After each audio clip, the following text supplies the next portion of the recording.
Hi, I'm Adam. I'm looking at 13th Age 2nd edition today.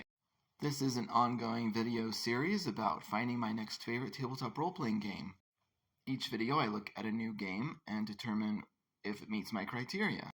Even if it doesn't, keep watching because it might meet yours.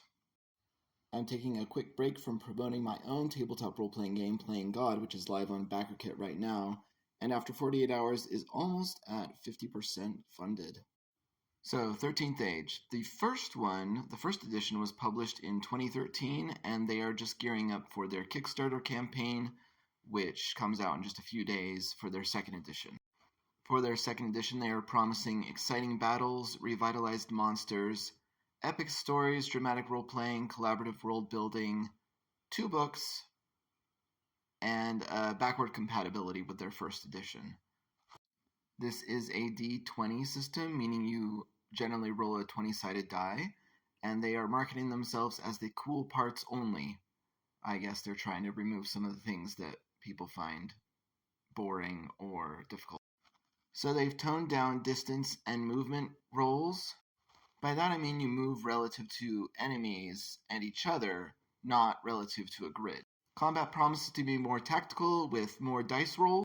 They've really tried to delineate the differences between classes, and there are 9 classes, fighter, bard, etc., what you kind of would expect. And all classes cap at level 10. Something I thought was interesting is that you get to use character traits from your next level. Say you're playing an 8th level fighter, and you will be able to use 9th level features every once in a while to kind of get used to it and to get excited about that next level. At character creation, you also create kin, formerly races in the first edition. They are moving to the term kin. And as you choose kin, you get to choose a trait. For example, if you choose a wood elf, then you get a trait from among 3 options. You also get to choose something called a unique, and that's just something very, very specific to your character, such as, I'm the oldest elf in the world, or I'm a fallen god, or I was born to a zombie mom. You also get a background, and it kind of seems like backgrounds aren't really well defined. You just have to justify to your GM how your background applies, and then you roll and get a bonus for using your background. There's also something called an escalation die, which just means there's a die that sits next to you. It starts at 0 and then goes 1 and 2. Every time you miss or don't accomplish a thing on that round, then it goes up by 1, and you get that bonus, whatever the die says, on your next attempt to do anything. So say it's been a couple of rounds and I haven't been really successful, then I'm going to get a +2 bonus on anything I try in the 3rd round. Enemies have been changed. There are mooks, which are low hit point enemies that usually you can dispense with in a single blow, and then your damage actually carries on to the next enemy. If you eliminate one mook, it might affect another.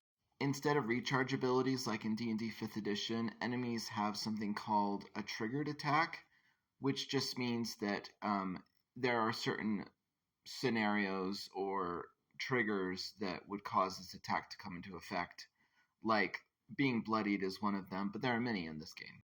The game claims that monster powers that would ordinarily shut you down in 1st edition have now been toned down, but the one example they gave was ghoul paralysis, which is a 50-50 chance of shutting you down, so it's still a possibility, and that doesn't inspire a lot of confidence in what they're claiming. They do have an implied setting called the Dragon Empire. It's deliberately only half filled in, with the understanding that GMs and players will fill in the rest as they prefer. Also at character creation, or maybe somewhere along the way as you role play, you form connections with powerful icons. These are really, really powerful non-player characters who exist in the fantasy world, and you get special benefits as a result of being connected with this special individual. That has the potential to really change the flavor of the game as you perhaps antagonize someone really powerful, or maybe form an alliance with someone that sends you on quests or something. It does kind of lead me to the question of why these powerful individuals aren't doing things of in their own right. Why are they relying on someone else? But the game assures us that they're probably just too busy to handle everything. That's all I got from their beta playtest document. This is, again, something that's still being playtested and has yet to receive all of its crowdfunding, because that doesn't start until next week sometime. So The game is still in development, and we'll probably hear more about it later. So will 13th Age be my next favorite TTRPG? Right now the jury's still out, so take what I'm about to say with a huge asterisk, but right now it seems like it's a little too close to D&D 5th edition for my taste, and D&D editions generally, so I like certain things about it. I like that escalation die. I like that they're moving to kin instead of races. I like triggered attacks replacing recharge abilities, because recharge abilities are just another thing that the GM has to manage, always reminding themselves to roll that d6 to determine whether or not the recharge ability comes back. It's kind of a pain.